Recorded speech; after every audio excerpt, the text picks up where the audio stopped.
As complexas mareas da noite, dous poemas diferentes completamente un de outro. Un é un pouco máis longo e outro máis corto. Esa sensación que percorre ao longo do corpo cando pasa alguén perto de ti, que te fai sentir un arreguizo subíndote por os sentidos adiante, pódese dicir que é a primeira historia ou a primeira folla do amor. Co tempo, ese temor desfaise coa segunda ollada no segundo intento de victoria. O corazón acelerábase ata doer, e corría e choutaba cun ritmo involuntario, como un páxaro a punto de morrer.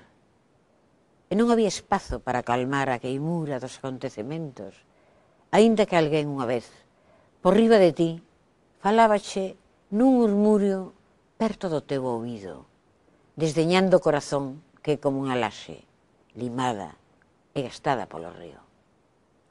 O segundo poema é un poema deses poemas sempre que fago eu un pouco duros, sempre cunha crítica de algo. A guerra. A guerra nunca rematou. A guerra é a mesma, a que rompe corta os povos pola mitade, a que non deixa medrar os nenos, a destructiva, a que irrompe nos fogares e racha o tempo.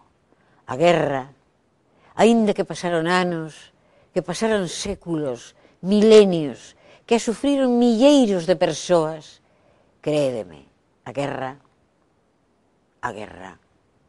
sempre é a mesma.